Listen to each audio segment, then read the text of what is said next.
Pinagtawanan ni Atty. Topacio mga kababayan ang magkapatid na Marcos dahil nagkakalat mga kababayan eh. Lalong-lalo na daw itong si Ngagba na ayon kay Topacio mga kababayan maituturing na daw na numero unong tagapagkampanya ng PDP Laban mga kababayan ang grupo ng oposisyon ni dating Pangulong Duterte. Yung Duterte. Oh. Hindi na daw si dating Pangulong Duterte ang nangunguna dyan, ang kanilang campaign manager, kundi ito na ay si Ngagba. Dahil daw buwisit na buwisit ang mga tao kay Ngagba mga kababayan, lalong sumisikat ang mga kandidato ng PDP Laban. Sa inis kay Bangag. At yun, sa galit ng mga tao sa Marcos mga kababayan, pati ang kanyang kapatid na si Mangga, na si Aimee mga kababayan, ay sa mga survey ay bumababa. Baba! Ini-stress talaga nito pa sa mga kababayan ang bumababa. Renato Reyes. Para-oras niyo po ha. Tingin ko ang pinaka number one Number one. campaign manager, effective ang campaign manager ng PDP Laban ng oposisyon. Oh, may bagong campaign manager ang PDP Laban. Aha. Alam mo kung sino? Sino po? Walang iba kundi ang Pangulo natin, si Pangulong Marcos. Si BBM, di ba mga kababayan, sa inis ng mga tao kay BBM, no? Nag-vote straight na sa PDP Laban. Siya na ang campaign manager natin. Oo, kasi dahil sa mga ginagawa niya, tumataas ang rating ng oposisyon. Parang reverse psychology ang nangyayari. Ano man? Ito ang napakalaking pagkakamali ng mga kababayan yung bagoong Pilipinas dahil ang kanilang campaigner ay si Ngagba. Diyos mio. Nasa mga ratings na nga mga kababayan, 14% na lang. Yan ang kanilang mukha ng kanilang pangangampanya mga kababayan. Kaya tingnan nyo ang kanilang kampanya ngayon. Sirang-sira. Walang pumupunta mga kababayan kung walang ayuda. Lahat sila spaghetting pababa ng pababa. At yung mga kasamahan nila, nagsisitalunan na, nagpunta na kay BP Sara. Kasi nabibwisit sa pamahalaan eh. Dahil sa buwisit, nabibwisit sa pamahalaan, kaya umaangat ang PDP Laban. Ako dun By the way, Senator Aimee Marcos. Si Aimee Mangga, Bumababa eh. bumababa. Oo, dati nasa ano siya eh. Mataas ang ranking niya. Oo, nasa number 6 ata si Marcos dati mga kababayan sa Aimee. 6, 7, or 8, andyan lang. Ngayon, lagpak na. Laglag na sa top 12. May sa pangalang Marcos, medyo bumababa. Nadadamay. Bumababa. Pakinggan niyo pagkasabi nito, Pasio, ha? Ay, wala akong sinasabi, bumababa yung rating. Alam ko yan eh. Alam ko yan, baba mo yan. Ay, nako. Baka makagat ni Renato Babalo Reyes ang kanyang dila, mga kababayan. Medyo may pagkababa din si Aimee Mangga, mga kababayan. Hugis mangga rin. Ano ba sabihin? Kilala ko yung kaliskis mo, ha? Mababa eh. naman. Sige lang. Ang problema kasi, psychological yan. Psychological. Yan, epektong yan.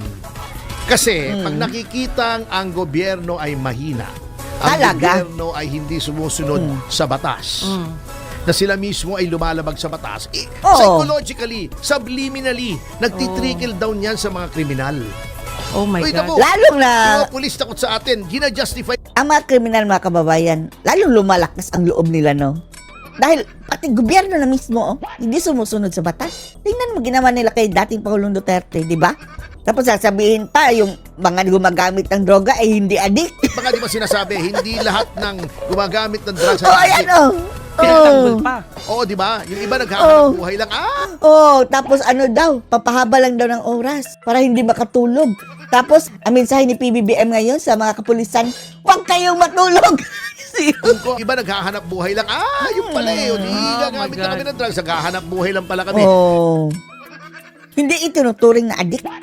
Hindi ba nila alam kaya nga drugs yan? Kaya Tapos ano pa daw yun? Mayroon pa daw economic value. Economic value. Anong kaululan? Ano ba? malaki ang kinikita dyan. Addictive yan, mga pogi. Mga pogi.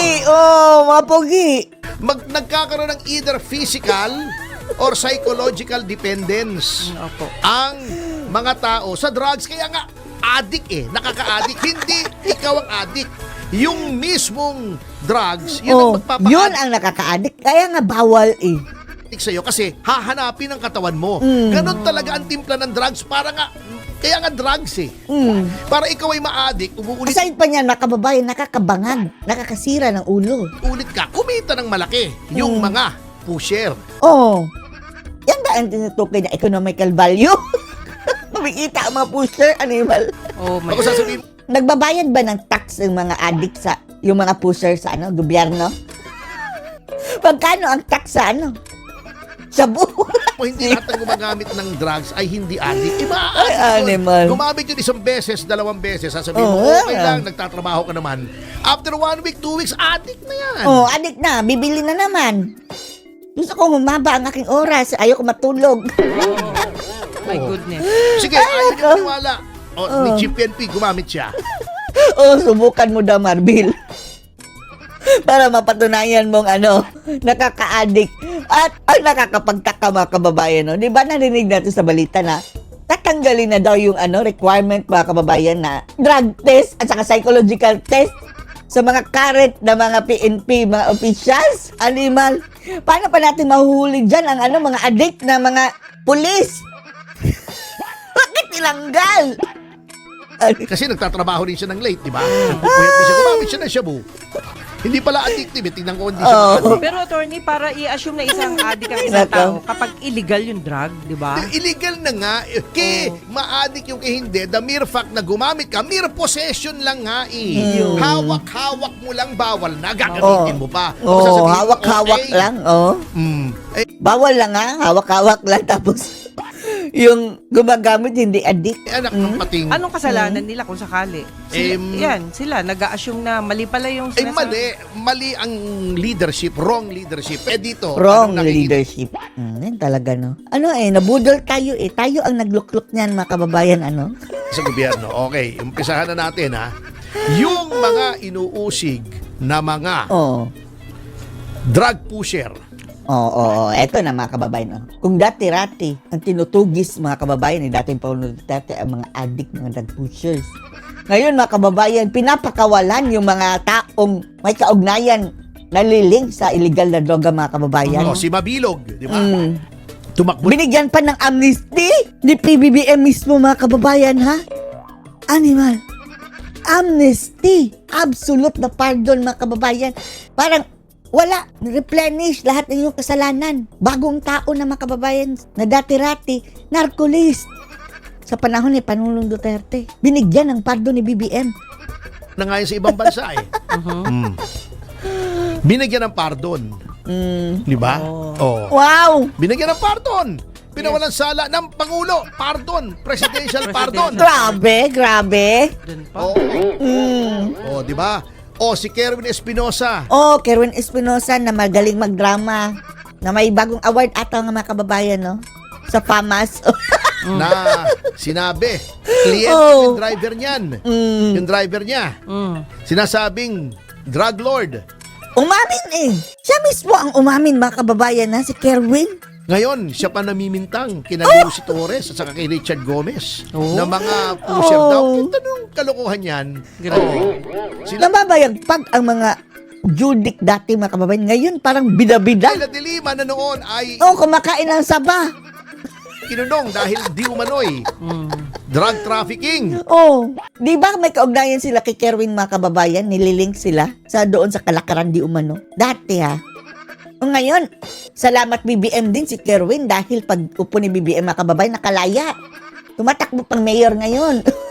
Okay. Narco-trafficking. Napawalang sala. Sinong unang-unang pinasalamatan? Ang Pangulo! Si Saba na pala ngayon mga kababayan. No? Si Saba na ang topic. Unang-unang pinasalamatan ni Saba. Salamat BBM. A breath of fresh air. Wow! Thank you, animal. Yun ang nakikita. Yung Chief PNP sinasabi, hindi adik yung mga gumagamit ng droga. Ano ba yan? Parang pagdating sa droga mga kababayan, parang iba ang kanilang approach. Tore, kahit walang warrant, arestuhin natin si PRRD. Gibain natin yung compound ng KJOC. KOJC. di ba? Yun ang unang-unang nakikita. Ano pang pangalawang nakikita? Yung mga dating paubos na dapat yan kung nagpatuloy ang policy ni Duterte. Yung mga Communist Front Organizations, yung mga leftist Sama-sama na silang babangag muli. Di ba nagiging attack dog na itong mga sinasabing legal funds mga kababayan dyan sa Kongreso? Front Organization Kakampi na na nasa nila. Kongreso, na paubos na yan, naging 5 na lang yan sila di ba namamayagpag na naman? Ngayon mga kababayan, parang bumabalik pa. At ang masaklap pa mga kababayan ay itong bayan muna lumalakas dahil ini-endorso ni Ted Filon mga kababayan. Ano ba naman ito si Ted Filon? Ini-endorso ang bayan muna. Sila ang nagigisa sa dating Pangulo na gustong ubusin ang oldest communist insurgency in the world. Ang dating mga kababayan, dating Alex Bungkaya Brigade ng NPA na si Karaps. Siya ang nagpapakontempt ngayon ng mga kapulisan. Mahigit 50 taon na yung communist insurgency, hindi maubos-ubos kasi may sabwatan na penetrate yung gobyerno, sila pang mayabang. Tinutulig Iyabang? sa Pampangulo. Ang yabang? Yung Pangulo pang gustong umubos sa komunistang kinulong. Yung kinulong. mga lumalaban sa komunista katulad ni Lorraine Badoy, ni Ka Eric Selle. Pero yung mga kababayan, mayroon na, convicted na child abuser na si Franz Castro. Nakakalaya pa mga kababayan. Siya pa ang nagpapakontempt. Yun pa ang nagtatago ngayon. Anong pumapasok subliminally sa utak ng mga tao? Okay lang yan, basta kakampi ka ng gobyerno. Kahit mali. Tinutulungan mo yung mga tao na mga NPA, tumutulong ka sa recruitment na pinapatay ang mga pulis at sundalo. Kaya Good nga. ka. Basta kampi ka ng gobyerno. Yun. Nakagamit. Yun ang nakikita. Di ba? Kaya lagpak ang rating mga kababayan. 14%.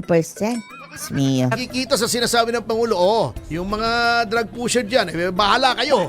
Di ba? Oo nga, no? Sinabi din ni PBBM naman. Ano masasabi mo, Mr. President, sa mga nagtutulak ka rin ng droga? Bahala kayo. Bahala kayo. Di bahala kami, mangingidnap kami.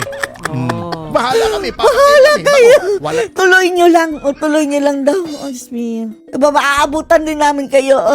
Tapos, ayaw na nga kumilos ng mga pulis kaya masyado mga kababayan dahil reality ito dahil pinakulong nila sa PRRD yung ilan mga kababayan kapulisan nag-aalinlangan dahil baka makasuhan ng crimes against humanity. Paano mo maaabutan yan? Nagsasalita. Di ba nakikita nila yung ilang mga opisyal, blank yung GAA, nilalagyan ng bilyon-bilyon. Yung AKAP, wala naman sa batas, nilalagyan ng pera, pinamimigay. Diba? Yung Paululan. netting, yung mga cat's eye, bilyon-bilyon ang kinukurakot. Anong pumapasok sa Grabe, utak no? ng mga tao? Puro Crime kabulukan. base. Nagkakaroon ngayon Crime ng atmosphere of impunity.